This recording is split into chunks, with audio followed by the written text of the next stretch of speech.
నమస్తే వార్తలకి స్వాగతం వివరాల్లోకి వెళితే ప్రపంచ చరిత్రపై పుస్తకం రాసేందుకు చాలా విషయాలు తెలుసుకోవాల్సి వచ్చిందని మాజీ మంత్రి దగ్గుపాటి వెంకటేశ్వరరావు అన్నారు.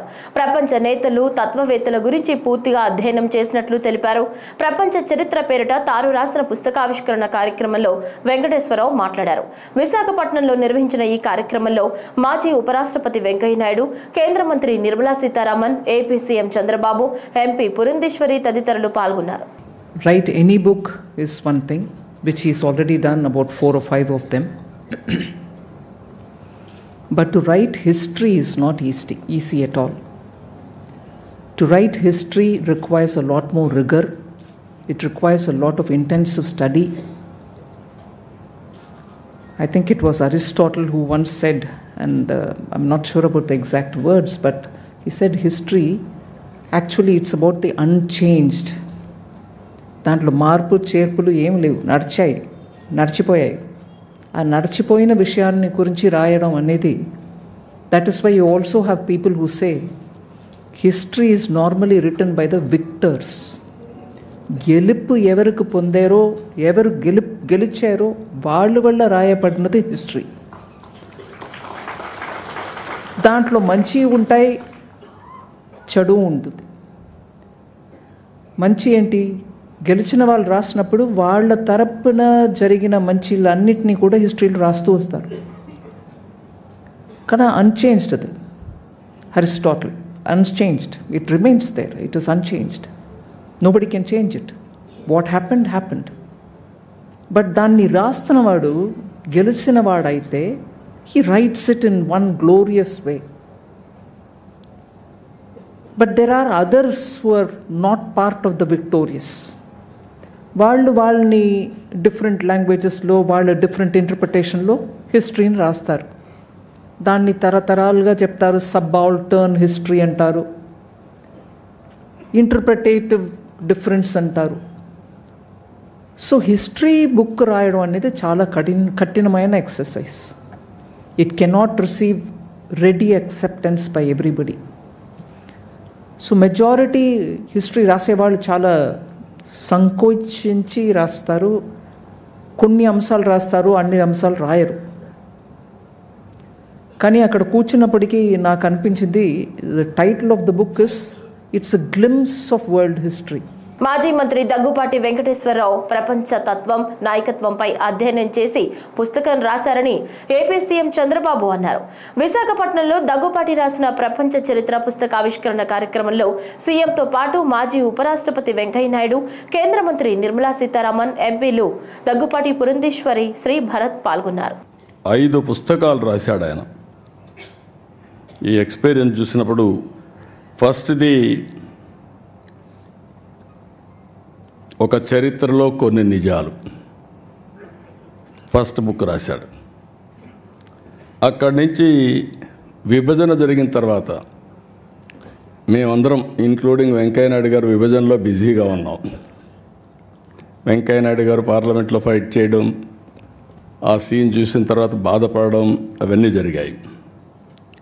అయితే వెంకటేశ్వరరావు గారు దాని మీద డెప్త్కి వెళ్ళి తెలుగువారి చరిత్ర, వేర్పాటు వాదం ఎందుకు వచ్చిందని పుస్తకం రాసే పరిస్థితికి వచ్చారు. 3వ పుస్తకం అక్కడి నుంచి వదిలిపెట్టలేదు. ప్రపంచ తత్వం, నాయకత్వం, దీని మీద అధ్యయనం చేసి ఒక బుక్ ఒకటి రాసే పరిస్థితికి వచ్చాడు. ఇప్పుడు 4వది ఇంకొక పక్కన మీరు చూస్తే ప్రపంచ దేశాలు, పాలనా వ్యవస్థలు అధ్యయనం చేసి దానిపైన ఒక పుస్తకం రాశాడు. ఇప్పుడు ప్రపంచ చరిత్ర ఆది నుంచి నేటి వరకు, ఇంకా ఆయన మాటల్లోనే చెప్పాడు కాబట్టి నేను ఎక్కువ చెప్పను, మొత్తం డీటెయిల్ అన్ని. ఆ తర్వాత జరగబోయేటి కూడా చెప్పాడు. మనం అందరం ఒక 4-5 సంవత్సరాలు కాపాడుకుంటే మన ఆరోగ్యాన్ని, భవిష్యత్తులో 50 ఏళ్ళు అంటున్నాడు. కానీ ఒక్కసారి ఇన్నోవేషన్ వస్తే 50 ఏళ్ళతో ఆగదు. కొంతమంది మీరు లేనిపోయిన ఆలోచనలు ఇచ్చారు. శాశ్వతంగా ఎందుకు బతకూడదని. God only knows. కానీ చరిత్ర కూడా మనం ఒకసారి చూస్తే ఇవన్నీ ఒక ఎత్తు అయితే ఈరోజు అగ్రదేశాలు అన్ని దేశాలు కూడా సఫర్ అయ్యే పరిస్థితి వస్తున్నాయి. జనాభా లేదు, ఏఐ ఉంది, లేకపోతే టెక్నాలజీ ఉంది, దాన్ని ఆపరేట్ చేసే మనుషులు కూడా లేని పరిస్థితి వస్తుంది. యూరోప్ కానీ, చైనా కానీ, అదే మరి మీరు చూస్తే చాలా దేశాల్లో, జపాన్ కానీ, అన్ని దేశాల్లో ఏజింగ్ ప్రాబ్లం అనేది బిగ్గెస్ట్ ప్రాబ్లంగా తయారయ్యే పరిస్థితి వచ్చింది. మనం అందరం అదృష్టవంతులం. భారతదేశం వరకు ఈరోజు ఎగ్జామ్ట్ చేసే వచ్చింది.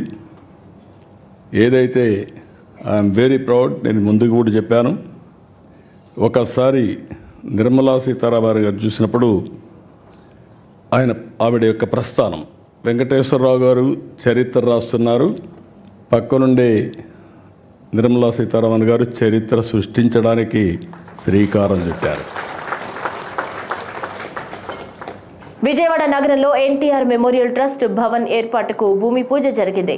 విజయవాడ టీచర్స్ కాలనీలోని సాయిబాబా గుడి వీధిలో భవన నిర్మాణానికి NTR memorial trust managing trustee Nara Bhuvaneswari శంకుస్థాపన చేశారు. ఏపీలో ఎన్టీఆర్ ట్రస్ట్ సేవా కార్యకలాపాలను విస్తరించే లక్ష్యంతో ఈ భవన నిర్మాణం చేపట్టారు. G+5 అంతస్తులతో అధునాతన భవనాన్ని నిర్మించనున్నారు. ఇదే భవనంలో తలసేమియా కేర్ సెంటర్, రక్తనిధి కూడా ఏర్పాటు చేయనున్నారు. ఈ కార్యక్రమంలో విజయవాడ ఎంపీ కేశినేని శివనాథ్ చిన్ని తదితరులు పాల్గొన్నారు. సేవాభావంతో సమాజానికి అవసరమైన పనులు చేసేందుకు ఎన్టీఆర్ ట్రస్ట్ ఎప్పుడు ముందుంటుందని నారా భువనేశ్వరి తెలిపారు. రక్తదానంతో పాటు తలసేమియా వ్యాధితో బాధపడే చిన్నారుల్ని ఆదుకునే లక్ష్యంతో ఇక్కడ సేవలు అందిస్తామన్నారు. అత్యవసర వైద్య సేవలకు 24 గంటలు అందుబాటులో ఉంటామని పేర్కొన్నారు. ఎన్టీఆర్ మెమోరియల్ ట్రస్ట్ ఇప్పటికి 28 ఏళ్ళు అయింది చంద్రబాబు నాయుడు గారు దీన్ని స్థాపించి. ఏ నమ్మకంతో ఆయన ప్రజల కోసం, వాళ్ళకి ఎప్పుడు అవసరం అప్పుడు మేము ట్రస్ట్ ముందుండాలని ఇది ప్రజల కోసం ఇది నిర్మించారు చంద్రబాబు నాయుడు గారు. అట్లానే మేనేజింగ్ ట్రస్టీగా నేను ఈ ట్రస్టు ముందుకి మా టీంతో పాటు చాలా సేవా కార్యక్రమాలు ప్రజల కోసం తీసుకెళ్తున్నాం. వాళ్ళకి ఎప్పుడు ఏది అవసరమో మన సమాజానికి అప్పుడు ఎన్టీఆర్ ట్రస్ట్ ఎప్పుడు ముందుంటుంది. ఈ ఎన్టీఆర్ ట్రస్ట్ హైదరాబాద్లో ముందల అక్కడ ప్రారంభం జరిగింది. ఇప్పుడు ఇక్కడ విజయవాడలో మేము ఇది ముందుకు తీసుకెళ్తున్నాం ఎన్టీఆర్ ట్రస్ట్. ఇప్పుడు ఈ ట్రస్ట్ బిల్డింగ్లో office plus blood bank plus thalassemia centre పిల్లలకి మీకు గుర్తు చేస్తున్నాము. మా NTR trust we work the talk అంటే మేము ఏది మాట్లాడతామో అది మేము చేసి చూపిస్తాం. మీరు ఎప్పుడు అనుకుని ఉండరు మేము ఇన్ని కార్యక్రమాలు చేస్తున్నామని. అందుకే ప్రజల కోసం వాళ్ళకి తెలియాలి మా ట్రస్ట్ ఎన్నెన్ని సేవా కార్యక్రమాలు తీసుకెళ్తున్నాము. అదే కాకుండా మొన్న NTR memorial trust euphoria musical night మేము ముందుకి తీసుకెళ్ళామంటే అది థాలసీమియా పిల్లల కోసం స్పెషల్గా ఆ ప్రోగ్రామ్ అనేది మేము ముందుకు తీసుకెళ్ళాం. మేము ఏది చెప్తాము అది చేస్తాము. అట్లానే మేము ఏది ప్రజలకి మేము హామీ ఇచ్చాము, మేము బ్లడ్ బ్యాంక్ కానీ థాలసీమియా సెంటర్స్ కానీ మేము ఓపెన్ చేస్తాము. అట్లానే ఇక్కడ విజయవాడలో ఈ ఎన్టీఆర్ ట్రస్ట్ బిల్డింగ్లో మేము blood bank plus thalassemia centre పిల్లల కోసం వాళ్ళ కోసం మేము ముందుకు తీసుకెళ్తున్నాం. ఎన్టీఆర్ ట్రస్ట్ బిల్డింగ్ అనేది నెక్స్ట్ ఫిబ్రవరి 26 మేము ఇది ఇనాగ్రేషన్ చేస్తాము తప్పకుండా. కేంద్ర ప్రభుత్వం నియోజకవర్గాల పునర్విభజనకు సిద్ధమవుతోంది.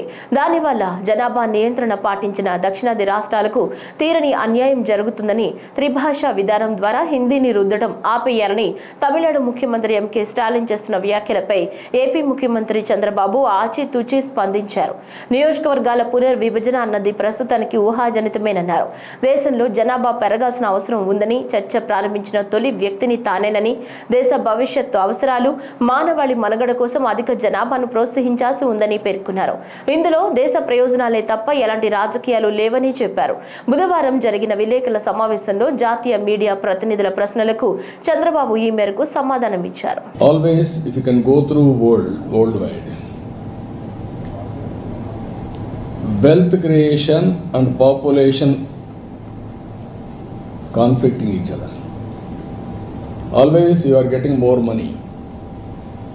Automatically you won't have any children. That is where I used to say, IT professionals, double income, no kids, let us enjoy. Everybody will think like that. That is where globally countries have failed.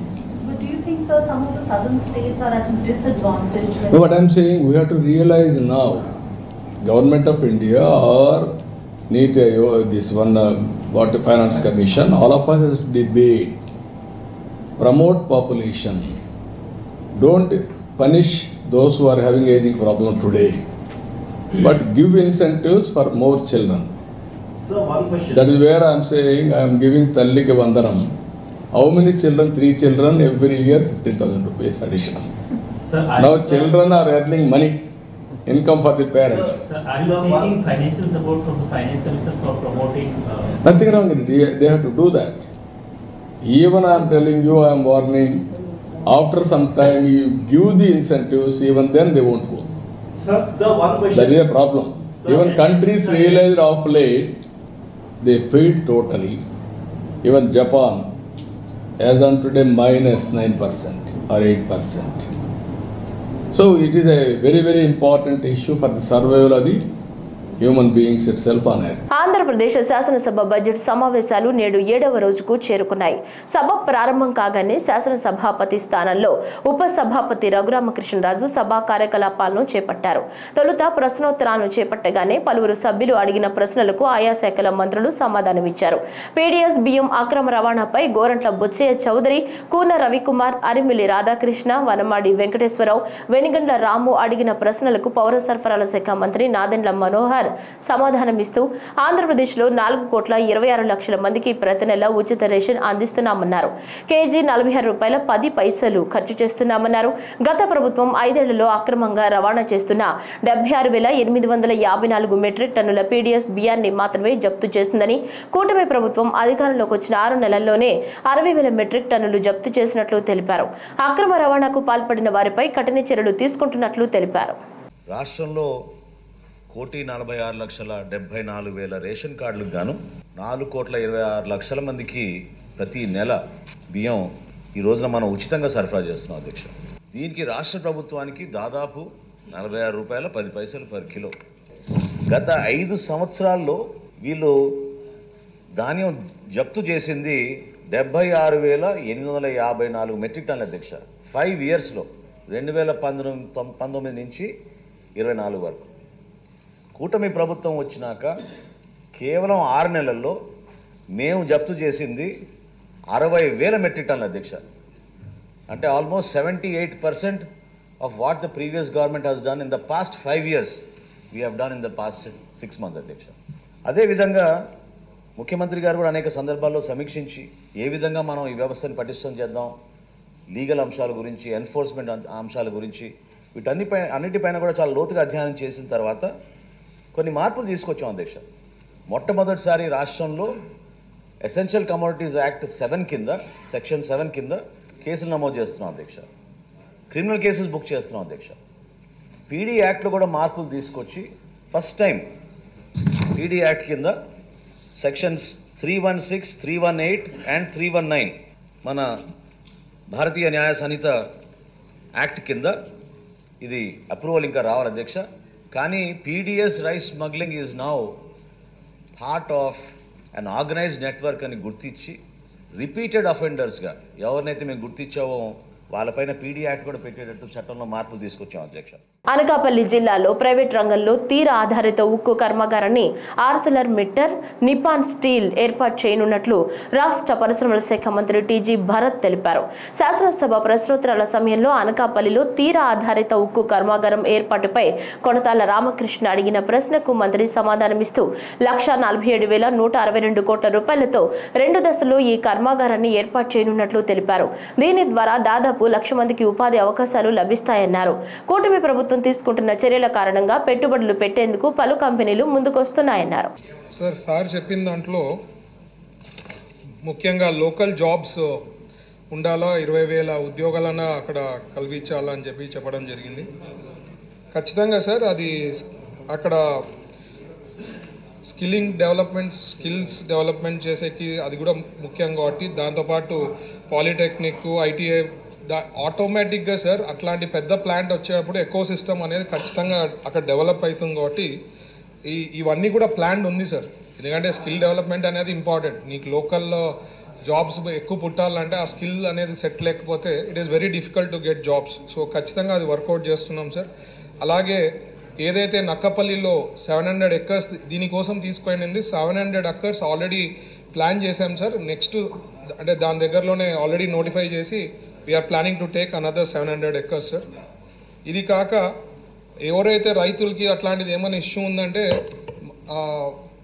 Internal మీటింగ్లో ఉన్నప్పుడు sir Chandrababu గారు కూడా చెప్పడం ఏమంటే we should work out something where ఫార్మర్స్కి ఏదైనా loss అయితే వాళ్ళ రీహాబిలిటేషన్లో కానీ లైక్ అమరావతి మోడల్లో కానీ ఏదైనా వర్కౌట్ చేయాలని చెప్పడం జరిగింది. ఖచ్చితంగా all these plans will be worked out sir. ముఖ్యంగా ఏమంటే సార్ ఇంత పెద్ద ప్లాంట్ వచ్చినప్పుడు it becomes a steel city లెక్క. ఎందుకంటే ఇంత area almost 1 lakh people jobs, so it becomes a steel city. So it's a great thing sir. అక్కడ రావడం అనేది మీ వాళ్ళు అదృష్టంగా భావించాలి ఆ ఏరియా వాళ్ళు. So it's a great thing sir. 100% ఆయన చెప్పిండేవన్నీ కూడా సూచనలు will take it up. Already అంటే విశాఖ స్టీల్ ప్లాంట్ కూడా అది కూడా నష్టపోకుండా దానికి సంబంధించిన రా మెటీరియల్స్ ఇవి కూడా వీ హీన్ డిస్కసింగ్ సార్. అక్కడ కూడా ఏమీ ప్రాబ్లం కాకుండా చూసుకునే బాధ్యత గవర్నమెంట్ పైన కూడా ఉంది సార్.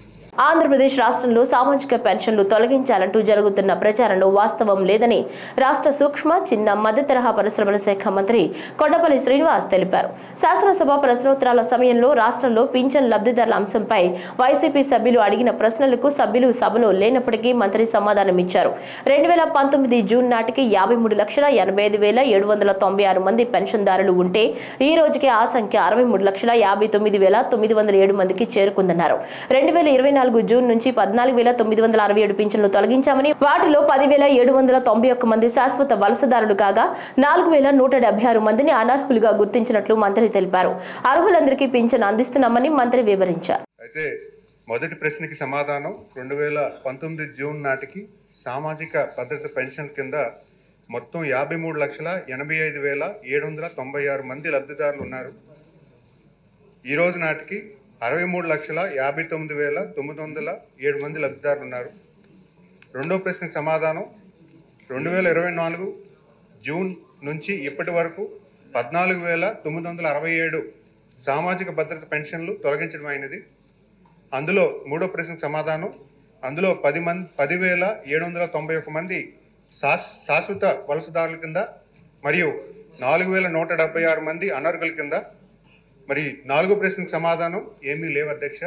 అయితే దీనికి ఒక చిన్న పాయింట్ కూడా యాడ్ చేయాలి అధ్యక్ష. ఎందుకంటే ఈరోజు గౌరవ ముఖ్యమంత్రి వర్యులు బయట చాలా పేపర్స్ రాస్తున్నాయి ఏంటంటే పెన్షన్స్ తొలగిస్తున్నారని.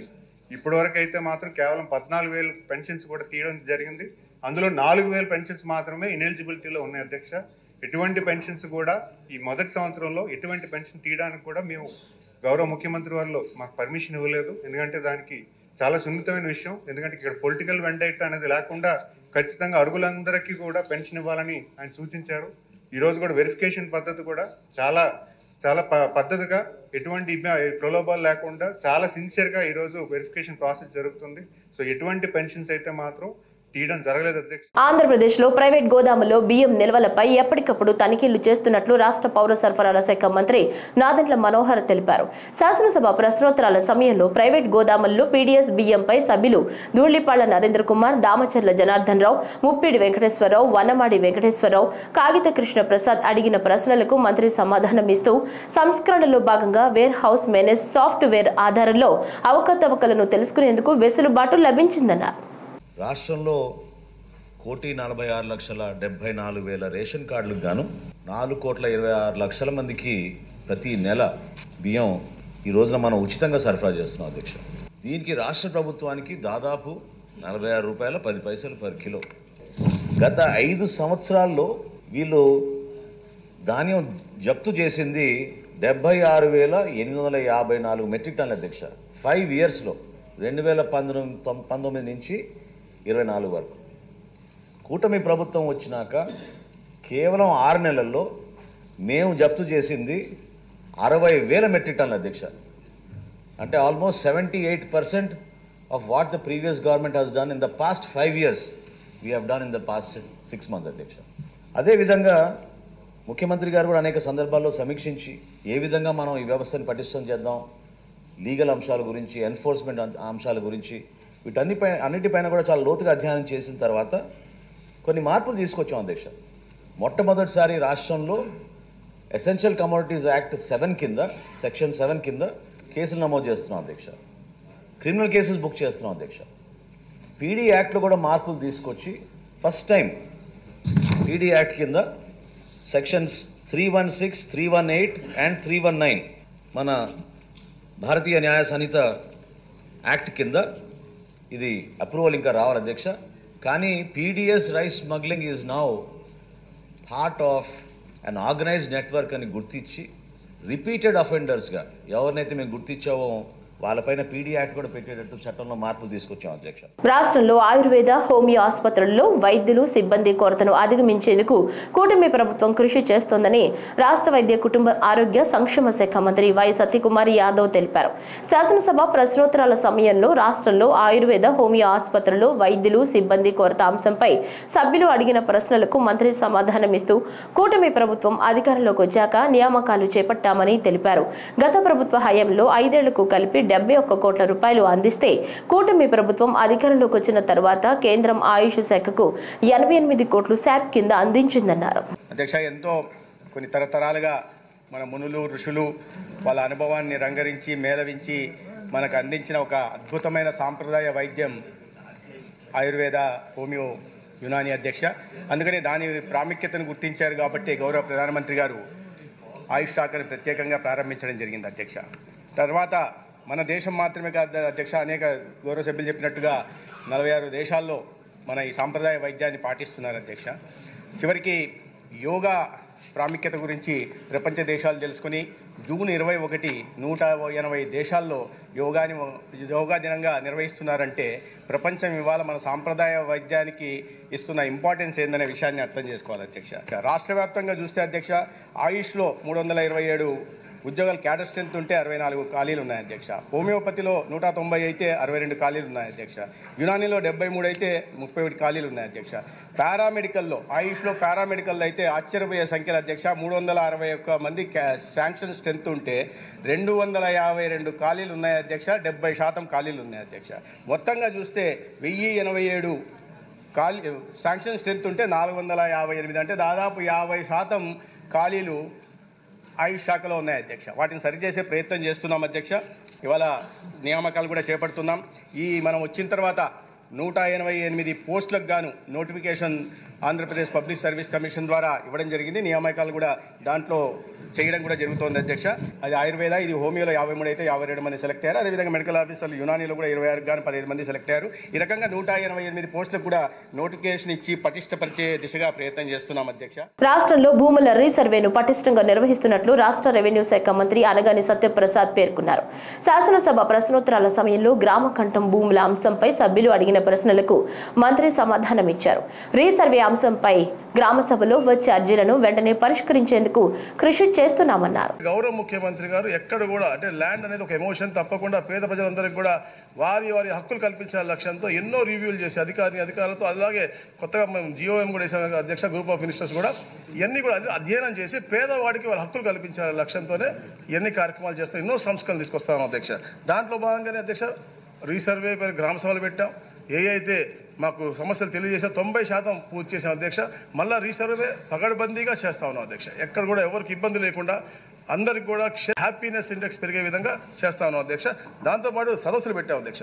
దాంట్లో దాదాపుగా మాకు 2,34,670 మాకు వస్తే 90% పూర్తి చేసాం అధ్యక్ష. 2 లక్షల పైసలకు అన్నీ కూడా చేసాం అధ్యక్ష.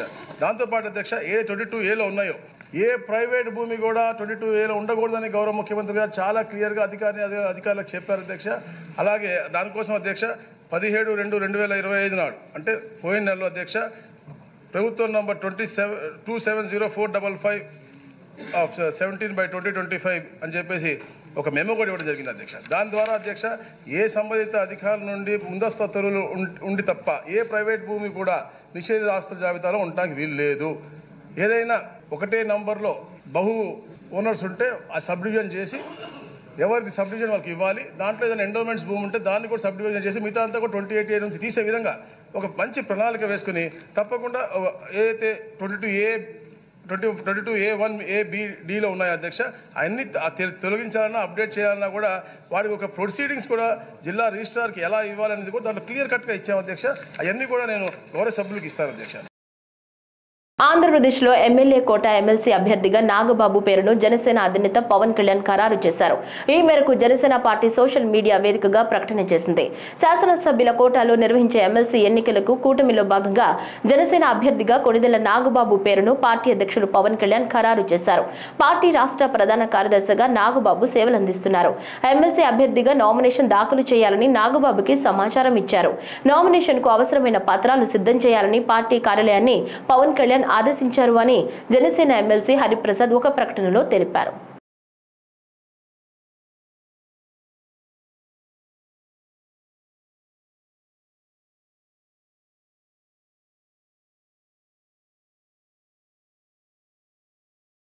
రాజధాని అమరావతి నిర్మాణానికి అయ్యే వ్యయంలో రాష్ట్ర ప్రజలపై ఎలాంటి భారం మోపబోమని పురపాలక పట్టణాభివృద్ధి శాఖ మంత్రి పొంగూరు నారాయణ స్పష్టం చేశారు. నెల్లూరు కలెక్టరేట్లోని తిక్కన ప్రాంగణంలో అధికారులతో సమీక్ష నిర్వహించారు. నగరంలో నీటిపారుదల ప్రాజెక్టులు, రహదారులు, భవనాలతో పాటు పలు శాఖల అధికారులతో మంత్రి సమీక్షించారు. ఈ సందర్భంగా ఆయన మీడియాతో మాట్లాడుతూ అమరావతికి వాణిజ్యపరమైన అంశాలతో నిధిని రాబట్టేలా ప్రపంచ స్థాయిలో వసతుల ఏర్పాటుకు చర్యలు ప్రారంభమయ్యాయన్నారు. నెల్లూరు నగర సుందరీకరణతో పాటు దోమల నివారణలో భాగంగా కాలువలను భూగర్భ నీటిపారుదల వ్యవస్థతో అనుసంధానించేందుకు నిధులు మంజూరయ్యాయని మంత్రి నారాయణ వెల్లడించారు. జగన్మోహన్ రెడ్డి గారు ప్రెస్లో మాట్లాడిన మాటలు వింతగా ఉన్నాయి. అమరావతి క్యాపిటల్ సిటీకి 217 చదరపు కిలోమీటర్లు కట్టే క్యాపిటల్ సిటీకి ఏదైతే ఖర్చు అవుతుందో ఒక్క పైసా కూడా ప్రజల మీద భారం ఉండదు. ప్రజలు కట్టే ట్యాక్సుల ద్వారా అమరావతి క్యాపిటల్ సిటీలో ఖర్చు పెట్టమని చాలా నిక్కచ్చిగా చెప్పాను. ఎలా అని కూడా చెప్పాను. దాదాపు 8,000 ఎకరాలు ఉంది. అందులో ఒక 3,000 ఎకరాలు గ్రీన్ అండ్ బ్లూ పోయింది. ఒక 1000 నుంచి 1200 ఎకరాలు డిఫరెంట్ నేషనల్ ఇంటర్నేషనల్ ఆర్గనైజేషన్ ఇస్తున్నాం. మిగిలిన ల్యాండ్ని పక్కన పెడుతున్నాం. ఇప్పుడు పెరుగుతుంది. అక్కడ రోడ్లు, డ్రైన్స్, ఎలక్ట్రికల్ లైన్స్ అన్ని డెవలప్ అయితే ఆటోమేటిక్ దాని వాల్యూ పెరుగుతుంది. పెరిగినప్పుడు దాన్ని అమ్మితే అక్కడ ఖర్చు ఎంత అవుద్దో అంత అవుతుంది. ఈరోజు దాదాపు 64,000 కోట్లకి అడ్మినిస్ట్రేటివ్ అప్రూవల్ తీసుకొని టెండర్లు పిలవమని అధికారులకు ఇచ్చాం. వాళ్ళు ఆల్మోస్ట్ 50,000 కోట్లు బిల్ చేశారు. ఇవాళ నుంచి ఓపెన్ చేసి ఆర్డర్స్ కూడా ఇస్తున్నారు. చాలా చక్కగా ముఖ్యమంత్రి గారు ప్లాన్ చేశారు. ఒక్క పైసా ప్రజలు కట్టే ట్యాక్సుల నుంచి అమరావతి రాజధాని ఖర్చు పెట్టకూడదు నారాయణ అని చెప్పాడు. ఎలా అంటే సెల్ఫ్ సఫిషియెంట్ కావాలి. ఈ విధంగా డిజైన్ చేశాం. ఇన్నిసార్లు ముఖ్యమంత్రి గారు ఎన్నోసార్లు చెప్పారు, నేను ఎన్నోసార్లు చెప్పాము, మనం 1 వీక్ బ్యాక్ చెప్పా. అయితే ఇవాళ మళ్ళా రకరకాలుగా మాట్లాడతారు. అమరావతి రాజధానికి 6,000 కోట్లు పెట్టారు. 6,000 కోట్లు ఎక్కడ వస్తుంది? అట్కో లోన్ ఇస్తుంది, ఏడీబీ ఇస్తుంది, వరల్డ్ బ్యాంక్ ఇస్తుంది. ఈ ఇయర్కి 6,000 కోట్లు దాంట్లో పెట్టారు. జగన్మోహన్ రెడ్డి గారు బాగా తెలుసుకోవాలి. It is a well planned ఫైనాన్షియల్గా చాలా చక్కగా ప్లాన్ చేశాం. మాజీ ముఖ్యమంత్రి వైఎస్ జగన్మోహన్ రెడ్డి వ్యాఖ్యలను రాష్ట్ర పౌర సరఫరాల శాఖ మంత్రి నాదెండ్ల మనోహర్ తీవ్రంగా ఖండించారు. వెలగపూడిలోని సచివాలయంలో ఆయన మీడియాతో మాట్లాడారు. ఓటమిని జీర్ణించుకోలేని స్థితిలో జగన్ మాట్లాడుతున్నారన్నారు. అధికారంలో ఉండగా వర్క్ ఫ్రం హోం ముఖ్యమంత్రిగా పేరు తెచ్చుకున్న జగన్ ఇప్పుడు వర్క్ ఫ్రం బెంగళూరు శాసనసభ్యులయ్యారని ఎద్దేవా చేశారు. ఓట్లేసి గెలిపించిన ప్రజల కోసం శాసనసభకు వచ్చి ఆయన మాట్లాడాలన్నారు. ప్రజాప్రతినిధిగా తన హుందాను కాపాడుకోవాలని హితవు పలికారు. ఇదంతా వదిలేసి ప్రతిపక్ష నేత హోదా కావాలంటూ కాలయాపన చేయడం తగదన్నారు. కనీసం ఇంకిత జ్ఞానం లేని వ్యక్తి జగన్మోహన్ రెడ్డి గారు. ప్రతిపక్ష నేత హోదా కావాలి అని ఆయన డిమాండ్ చేయడం అనేది ఎంత హాస్యాస్పదమో ఈరోజు గౌరవ సభాపతి గారు ఆయన ఇచ్చిన రూలింగ్లో రాష్ట్ర ప్రజలందరికీ కూడా అర్థమయ్యే విధంగా చాలా చక్కగా తీర్పిచ్చారు. కౌలు రైతులను ఏ విధంగా పవన్ కళ్యాణ్ గారు ఆదుకున్నారు. ఆత్మహత్యలు విపరీతంగా పెరిగిపోతుంటే జగన్మోహన్ రెడ్డి గారి పరిపాలనలో ఆయన స్వయంగా 5 కోట్ల రూపాయలు విరాళం ఆ రోజు ప్రకటించి రాష్ట్ర వ్యాప్తంగా మేము కౌలు రైతు భరోసా సభలు నిర్వహించి జిల్లాల్లో చివరికి నీ సొంత పులివెందుల నియోజకవర్గంలో 24 మందికి ₹1,00,000 చొప్పున పవన్ కళ్యాణ్ గారు అందించారు. నువ్వా మాట్లాడేది ఆయన గురించి? ఏనాడైనా నీ ప్రజా జీవితంలో ₹1 నువ్వు ఇచ్చావా? ఒక దాతగా నిలబడ్డావా? ఎవరన్నా ఆదుకున్నావా? ఎన్ని వేల మందికి పవన్ కళ్యాణ్ గారు తన సొంత నిధులు అందించి కార్యక్రమాలు చేసుకుంటూ వచ్చారు. ఎందుకు అంత విపరీతమైన ఆలోచన? ఎందుకు మీరు ఈ రోజున యువత గురించి మాట్లాడుతున్నాడు? ఆయన 44 లక్షల మందికి ఆయన ఉద్యోగాలు ఇచ్చాడంట. మరి వాలంటీర్స్ని ఏ విధంగా నిలబెట్టిన నువ్వు మోసం చేసావు, ముంచావు? చెప్పా చేయకుండా కనీసం వాలంటీర్స్ వాళ్ళ టర్మ్ ఎక్స్టెండ్ కూడా చేయకుండా ఎన్నికలప్పుడు నువ్వు చేసిన వాగ్దానాలు ఏంటి? వాలంటీర్స్కి మార్చిలోనే జియో ఎక్స్పైర్ అయిపోయింది. కనీసం జియోని కూడా నువ్వు ఎక్స్టెండ్ చేయలేదే. వాళ్ళ సంఖ్య కలుపుకొని నువ్వు 44 లక్షల మందికి నువ్వు ఉద్యోగాలు ఇచ్చావంటే యువత నమ్ముతారా? నిన్న ఇచ్చారు అద్భుతమైన తీర్పు. ఆ యువత ఏ విధంగా పట్టభద్రులు ఊహించని విధంగా సుమారు 70% మెజారిటీ వచ్చేటట్టు, ఓటు బ్యాంక్ వచ్చేటట్టు, ఓటు షేర్ వచ్చేటట్టు కూటమి ప్రభుత్వానికి అండగా నిలబడ్డారో మీరు అందరూ చూశారు. ప్రభుత్వం నిర్వహిస్తున్న ధాన్యం కొనుగోలు కేంద్రాల ద్వారా వరికి మద్దతు ధర లభిస్తోందని 24 గంటల్లోనే డబ్బులు రైతుల ఖాతాల్లో జమవుతున్నాయని శ్రీ పొట్టి శ్రీరాములు జిల్లా కలెక్టర్ ఆనంద్ తెలిపారు. మనుబోలు మండలం పిడూరులో ధాన్యం కొనుగోలు రీసర్వే అంశాలను పరిశీలించారు. ఈ సందర్భంగా ఆయన మాట్లాడుతూ ధాన్యం కొనుగోలు కేంద్రాలను రైతులు సద్వినియోగం చేసుకోవాలన్నారు. జిల్లాలో 33 గ్రామాల్లో కొనసాగుతున్న రీసర్వేపై ఎప్పటికప్పుడు అందే నివేదికలతో కార్యాచరణ కొనసాగిస్తున్నట్లు ఆయన స్పష్టం చేశారు. జిల్లాలో చాలా చోట్ల ధాన్యం కొనుగోలు మొదలుపెట్టడానికి మన ధాన్యం కొనుగోలు కేంద్రాలు మొదలుపెట్టాము. నా కోరిక ఏంటంటే రైతులందరికీ కూడా మనకు మిల్లర్స్తో కూడా మాట్లాడి ఉన్నాము, ట్రాన్స్పోర్టర్స్తో కూడా మాట్లాడి ఉన్నాము. రైతులు ఎవరికైనా రేటు వలన ఇబ్బందులు ఉన్నాయో దయచేసి పక్కన ఉన్న ధాన్యం కొనుగోలు కేంద్రాలకి వచ్చేసి వాళ్ళు ధాన్యాలు గవర్నమెంట్కి ఇవ్వాలి అని కోరుతున్నాను. ఎందుకంటే రేటుకి ఎటువంటి ఇబ్బంది ఉన్నా సరే ఎంఎస్పీ రేటు ఇవ్వడానికి ప్రభుత్వం సిద్ధంగా ఉన్నాము. దానికి సంబంధించి సిబ్బందులందరినీ కూడా ప్యాక్స్ మోస్ట్లీ కోఆపరేటివ్ డిపార్ట్మెంట్ ద్వారా ప్యాక్స్ వాళ్ళందరినీ కూడా సిద్ధం చేసి ఉన్నాము. ప్యాడీ ప్రొక్యూర్మెంట్ సెంటర్స్ కూడా ఓపెన్ అయినాయి. ఒకవేళ ఎక్కడైనా తేమ శాతం ఎక్కువ ఉన్నా కూడా వీలైన వరకు ఆరబెట్టుకొని తీసుకురండి. అదేవిధంగా ఒకవేళ ఏదైనా దానిలో ఇబ్బందులు వచ్చినా కూడా ఖచ్చితంగా మిల్లర్స్తో కూడా మాట్లాడుకొని ఇబ్బంది లేకుండా రైతులకు ఇబ్బంది లేకుండా ముందుకు తీసుకెళ్తామని తెలియజేస్తున్నారు. ముఖ్యమంత్రి నారా చంద్రబాబు నాయుడు మార్కాపురం పర్యటనకు పకడ్బందీ ఏర్పాట్లు చేస్తున్నామని స్థానిక శాసనసభ్యుడు కందుల నారాయణరెడ్డి తెలిపారు. అంతర్జాతీయ మహిళా దినోత్సవం సందర్భంగా మార్కాపురంలో నిర్వహించే రాష్ట్ర స్థాయి వేడుకల్లో ముఖ్యమంత్రి పాల్గొనున్నారు. ఈ నేపథ్యంలో జిల్లా కలెక్టర్ ఏ తమీం అన్సారియాతో కలిసి ఏర్పాట్లను పరిశీలించారు. ఈ సందర్భంగా ఎమ్మెల్యే కందుల నారాయణరెడ్డి మీడియాతో మాట్లాడుతూ ప్రభుత్వం అధికారంలోకి వచ్చిన తర్వాత ముఖ్యమంత్రి చంద్రబాబు నాయుడు తొలిసారి మార్కాపురం వస్తున్నారన్నారు. పర్యటనను విజయవంతం చేయాలని ప్రజలకు పిలుపునిచ్చారు. చంద్రబాబు నాయుడు గారి పర్యటన రేపు మార్కాపురంలో 8వ తారీఖున జరగనుంది. అంతర్జాతీయ మహిళా దినోత్సవాన్ని పురస్కరించుకొని మార్కాపురంలో ఈ కార్యక్రమాన్ని ఏర్పాటు చేస్తూ ఉన్నాం. ఈ కార్యక్రమానికి మహిళా సోదరీమణులందరూ అలాగే పార్టీ నాయకులు కార్యకర్తలు అందరూ కూడా పాల్గొనాలని చెప్పి మిమ్మల్ని అందరినీ కోరుతా ఉన్నాం. ముఖ్యంగా ఈ ప్రాంత అభివృద్ధికి శ్రీకారం చుట్టినటువంటి మన ప్రియతమ నాయకులు నారా చంద్రబాబు నాయుడు గారు జిల్లా ఒకటి అనౌన్స్ చేస్తారని, అలాగే వెలుగొండ ప్రాజెక్టును పూర్తి చేస్తారని గతంలో ఆయన పుట్టినరోజు నాటిన మార్కాపూర్ ప్రజలకు అందరికీ కూడా స్పష్టమైనటువంటి ఒక హామీని, ఒక ప్రామిస్ను చేసిపోయారు. ఇప్పుడు ఆ తర్వాత మళ్ళీ ఇప్పుడు వస్తూ ఉన్నారు కాబట్టి ఈ మహిళా దినోత్సవాన్ని పురస్కరించుకొని ఈ జిల్లా అనౌన్స్మెంట్ అనేది జరుగుతుందని భావిస్తూ ఉన్నాను. వెలుగొండ గురించి కూడా ఒక స్పష్టత, దానికి ఆర్థికపరమైనటువంటి ఆర్థిక సమస్యలు ఏమేమి ఉన్నాయి, ఏ రకంగా అధిగమించబోతా ఉన్నాం అనేది కూడా ప్రజలకు తెలియజేయడానికి వస్తున్నారని చెప్పి ఈ సందర్భంగా తెలియజేస్తా ఉన్నాం. నియోజకవర్గ ప్రజలందరూ కూడా తీసుకోవాలని మనసారా కోరుతా ఉన్నాను. ఎండల తీవ్రత నేపథ్యంలో మధ్యాహ్న సమయంలో ప్రజలు బయటకు రావద్దని నంద్యాల జిల్లా వైద్య ఆరోగ్య శాఖ అధికారి వెంకటరమణ తెలిపారు. ఆయన మాట్లాడుతూ 40 డిగ్రీల ఉష్ణోగ్రతలు నమోదవుతున్న తరుణంలో ప్రజలు అప్రమత్తంగా ఉండాలన్నారు. అత్యవసర వేళల్లో బయటికి వస్తే తగిన జాగ్రత్తలు పాటించాలన్నారు. ఉపాధి హామీ వేతనదారులు ఉదయాన్నే పనులకు వెళ్లడం ఉత్తమమన్నారు. జిల్లాలోని అన్ని ఏరియా హాస్పిటల్స్లో ఓఆర్ఎస్ ప్యాకెట్లు అందుబాటులో ఉంచడం జరిగిందని ప్రతి ఒక్కరూ వినియోగించాలని సూచించారు. సమ్మర్ వింటర్ మనకు ఎండలు ఎక్కువగా మండిపోతున్నాయి. రోజు రోజుకు తీవ్రత పెరుగుతుంది కాబట్టి ప్రజలందరూ కూడా చాలా జాగ్రత్తగా ఉండాల్సిన సమయం వచ్చింది.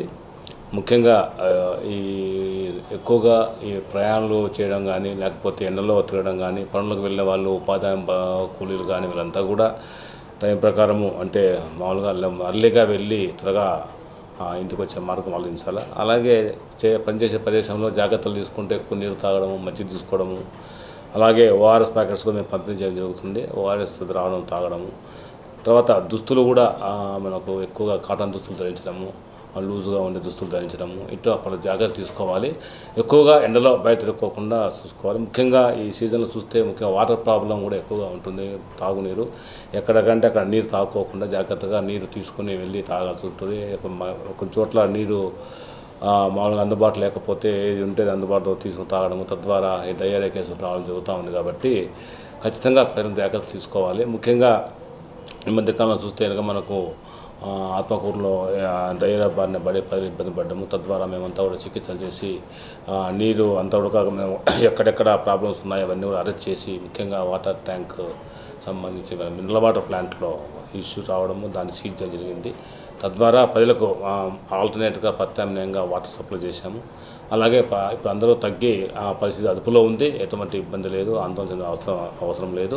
ఉమ్మడి ప్రకాశం జిల్లాను నాటుసారా రహిత జిల్లాగా మార్చడమే లక్ష్యంగా నవోదయ 2.0 పై ప్రజల్లో అవగాహన కల్పిస్తున్నామని ప్రొహిబిషన్ ఎక్సైజ్ శాఖ ఎన్ఫోర్స్మెంట్ అసిస్టెంట్ కమిషనర్ కె విజయ అన్నారు. చీరాల మున్సిపల్ పరిధిలోని రామ్నగర్ ప్రాంతంలో నవోదయ 2.0 కార్యక్రమాన్ని నిర్వహించారు. కార్యక్రమంలో భాగంగా నాటుసారాతో కలిగే దుష్పరిణామాలపై అవగాహన కల్పించారు. సారారహిత రాష్ట్రంగా చేయాలని, అంటే ఒక్కొక్క గ్రామాన్ని ఈ సారా కాసే గ్రామాలు ఏమున్నాయో తీసుకొని వాటన్నిటినీ కూడా సారారహిత గ్రామాలుగా మార్చి తద్వారా నాటు సారారహిత రాష్ట్రాన్ని చేయాలనే ఉద్దేశంతో ఈ నవోదయం 2.0 అనే ప్రోగ్రామ్ని స్టార్ట్ చేయడం జరిగింది. దీనిలో మొదటి దశగా ఈ అవగాహన సభ, అంటే మనం అక్కడ గ్రామస్తులకి మనం దానివల్ల వచ్చే పర్యవసానాలు ఏంటి, వాళ్ళు మానుకోవడం వల్ల వచ్చే ఉపయోగాలు ఏంటి, ఇవన్నీ మనము విపులీకరించి వారితో ఒక స్నేహపూర్వక వాతావరణం చేసి వాళ్ళకి అవగాహన కల్పించడానికి మేమందరం ఇలా ఈ అవగాహన సభలు పెట్టి వాళ్ళతో మాట్లాడటం జరుగుతుందండి. మాతో పాటు ఇక్కడ ఉన్న గ్రామ పెద్దల్ని అందరిని కలుపుకొని, అట్లాగే గ్రామ కమిటీ కూడా ఒకటి ఏర్పాటు చేస్తాము. అందులో ఇక్కడ గ్రామ పెద్దలు కూడా ఉంటారు. వాళ్ళందరితో ఇక్కడ ఉన్న ఎంప్లాయీ, వీళ్ళు విఆర్ఓ వీళ్ళంతా ఉంటారు. వాళ్ళతో కలిసి ఇక్కడ ఉన్న సాధక బాధలు ఏంటి, వాళ్ళు ఎలా మానేయటానికి వాళ్ళకి ఎలా అనేది ఒకటి మాట్లాడి వాళ్ళతో, తద్వారా వాళ్ళని మానిపించడానికి ఇది మొదటి ప్రయత్నం. పశ్చిమ గోదావరి జిల్లా తణుకు బైపాస్ రోడ్లోని నెక్ కళ్యాణ మండపంలో చికెన్ ఎగ్ మేళా నిర్వహించారు. పశుసంవర్ధక శాఖ, జిల్లా పౌల్ట్రీ ఫెడరేషన్, నెక్ కోళ్ల రైతుల సంక్షేమ సంఘం సంయుక్తంగా నిర్వహించిన మేళాను జిల్లా కలెక్టర్ నాగరాణి, శాసనసభ్యులు అరిమిల్లి రాధాకృష్ణ ప్రారంభించారు. ఈ సందర్భంగా చికెన్ గుడ్డుతో చేసిన ఆహార పదార్థాలను ప్రజలకు అందించారు. ఈ సందర్భంగా వారు మాట్లాడుతూ చికెన్ గుడ్డు వినియోగంలో ఎలాంటి సందేహం పడాల్సిన అవసరం లేదన్నారు. మేళా ముఖ్యోద్దేశం ప్రజలు ఎవరు కూడా చికెన్ ఎగ్ తినడానికి భయపడిన అవసరం లేదు అనే సందేశాన్ని ప్రజల్లోకి తీసుకెళ్ళడానికి మన రాష్ట్రంలోనే మన పౌల్ట్రీ ఫార్మ్స్ ఇక్కడ అత్యధికంగా ఎగ్స్ కానీ బ్రాయిలర్స్ కానీ ఎగుమతి కానీ ఇక్కడ కన్సంప్షన్ కానీ చాలా హైయెస్ట్ నెంబర్స్ ఉన్నాయండి మన ఆంధ్రప్రదేశ్లో. ఎగ్ ప్రొడక్షన్ అయితే మన జిల్లా 4వ స్థానంలో ఉంది మన రాష్ట్ర స్థాయిలోని. ఇంచుమించు 1.5 crore లేయర్ బర్డ్స్ ఉన్నాయి.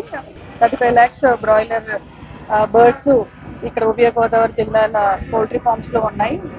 300 మంది ఫార్మర్స్ ఈ వారి యొక్క పౌల్ట్రీ ఫార్మ్స్ లో ఇవన్నీ నడుస్తూ ఉన్నాయి. అయితే 300 మంది మనం రైతులే కాకుండా కొన్ని వేల మంది ఈ ఇండస్ట్రీలో ఈ ఉభయ గోదావరి జిల్లాల్లో అనేక మంది కార్మికులు, ట్రేడర్స్, ఫార్మర్స్ అంతా కూడా ఈ పౌల్ట్రీ మీద ఆధారపడి ఉన్నారు. తర్వాత ఈ చికెన్ ఎగ్ అనేది సామాన్య ప్రజానికానికి, బడుగు వర్గాలకి అందరికీ కూడా ఒక ప్రోటీన్ ఇచ్చే ఒక బలవర్ధకమైన ఆహారం. రాజకీయాల్లో నైతిక విలువలే ఊపిరి అని తాజాగా మాజీ ముఖ్యమంత్రి జగన్మోహన్ రెడ్డిలో అవి లోపించాయని కృష్ణా జిల్లా తెలుగుదేశం పార్టీ రాష్ట్ర ఉపాధ్యక్షులు బూరగడ్డ వేదవ్యాస్ జగన్ పై విరుచుకుపడ్డారు. వేదవ్యాస్ మీడియా సమావేశంలో మాట్లాడుతూ జగన్మోహన్ రెడ్డి 5 సంవత్సరాలు ముఖ్యమంత్రిగా పనిచేసిన పవన్ కళ్యాణ్ గురించి మాట్లాడిన భాష ఆయన స్థాయి దిగజారిన మాట్లాడిన మాటలని అన్నారు. భాష అనేది అద్దం లాంటిదని, మనలోని సంస్కారాన్ని చాటి చెప్తుందని, అది 10 మందిని ఆకట్టుకునేదిలా ఉండాలని, బాధ పెట్టేదిగా ఉండకూడదని బూరగడ్డ అన్నారు. వైసీపీ పార్టీ గత ప్రభుత్వంలో ఎన్నికల్లో ఘోరమైన పరాజయం పొందిన జగన్మోహన్ రెడ్డి గారికి ఇంకా జ్ఞానోదయం ఏంటిగా కనపడట్లేదు. విలువలతో కూడిన రాజకీయాలు ఎలా చేయాలో కూడా ఆయనకు అర్థం కావట్లేదు. ఈరోజు అనవసరంగా పవన్ కళ్యాణ్ గారిని ఆయన అనరాని మాట్లాడటం చాలా బాధాకరమైన విషయం. ఏదైనా రాజకీయాల్లో ఒక మాజీ ముఖ్యమంత్రి కొడుకుగా ఆయన 5 సంవత్సరాలు ముఖ్యమంత్రి చేసిన తర్వాత ఆ పార్టీకి వృద్ధాతనంగా మనం ఇతరుల గురించి మాట్లాడాలి, కానీ దిగజాడు పద్ధతిలో రాజకీయాలు చేయటం మంచిది కాదు. ఇవాళ ఈ పార్లమెంటరీ ప్రజాస్వామ్యంలో భారత రాజ్యాంగం కల్పించినటువంటి దీనిలో ఎవరైనా సరే శాసనసభకు కానీ పార్లమెంటుకి కానీ ఎన్నిక కావచ్చు. ఇవాళ పవన్ కళ్యాణ్ గారు ఒక సినీ రంగంలో తనకంటూ ఒక ప్రత్యేకతను సాధించుకున్నటువంటి వ్యక్తి. 10 సంవత్సరాలు పార్టీ పెట్టి 2014లో అవకాశం వచ్చిన, ఆ రోజునే ఎంపీ ఎమ్మెల్యే అయ్యే అవకాశం వచ్చిన వద్దనుకుని ప్రజాసేవ చేయాలి, నాకంటూ ఈ రాజకీయాలు ఏంటో తెలియాలి, పరిపాలన ఏంటో తెలియాలి 10 సంవత్సరాలు మరి ఆయన పార్టీని పోషించుకుంటూ వచ్చి ఎప్పుడో రాష్ట్రం అధోగతి పాలైపోయింది, అందరం కలిసికట్టుగా పోటీ చేస్తేనే కానీ ఈ రాష్ట్రం బాగుపడదన్న ఉద్దేశంతో కూటమి మరి ఏర్పాటు చేసి ఆయన యొక్క పవన్ కళ్యాణ్ గారి చిత్రతోటి చంద్రబాబు నాయుడు గారిని కూడా కలుపుకుని, బీజేపీని కూడా కలుపుకుని ఇవాళ కేంద్రంలో రాష్ట్రంలో ప్రభుత్వాలు ఏర్పాటు అవడానికి కారణమైనటువంటి ఒక ప్రజాసేవకే నా జీవితం అంకితమైనటువంటి వ్యక్తి పవన్ కళ్యాణ్ గారు. ఆయన గురించి ఈ విధమైన మాటలు మాట్లాడితే ఇప్పటికే ఆయన ఎంత నష్టపోయాడో పవన్ కళ్యాణ్ గారి గురించి మాట్లాడటం వల్ల ఆయనకు అర్థమైనట్లేదు. ఇలా మాట్లాడితే ఇంకా పూర్తిగా నష్టపోయే పరిస్థితి ఆయనకి దాపురిస్తుంది. చంద్రబాబు 2024 జూన్లో ముఖ్యమంత్రి అయ్యాక పెంచిన పెన్షన్ ప్రతి నెల స్వయంగా పంపిణీ చేస్తున్నారు. అమరావతి తాడేపల్లి మండలంలోని పెనుమాకలో ఆ పేద కుటుంబం ఉంటున్న పూరి గుడిసెని చంద్రబాబు వాగ్దానం అందమైన భవనంగా మార్చివేసింది. 8 నెలల కిందట కూటమి ప్రభుత్వం నుంచి మొట్టమొదటి 4,000 పింఛన్ ఇవ్వడానికి బాణవత్తు పాములు ఇంటికి చంద్రబాబు పెనుమాక గ్రామం వచ్చినప్పుడు ఆ కుటుంబానికి చేసిన వాగ్దానం ఇప్పుడు సంపూర్ణం చేశారు. బాణవత్తు పాములు సీతా దంపతులు రోజు కూలీ చేసుకుంటూ శిథిలమైన గుడిసె మగ్గుతూ ఉండడాన్ని స్వయంగా చూసిన చంద్రబాబు అప్పటికప్పుడే వాళ్ళకి అదే స్థలంలో మంచి పక్కా ఇల్లు కట్టిస్తానని మాట ఇచ్చారు.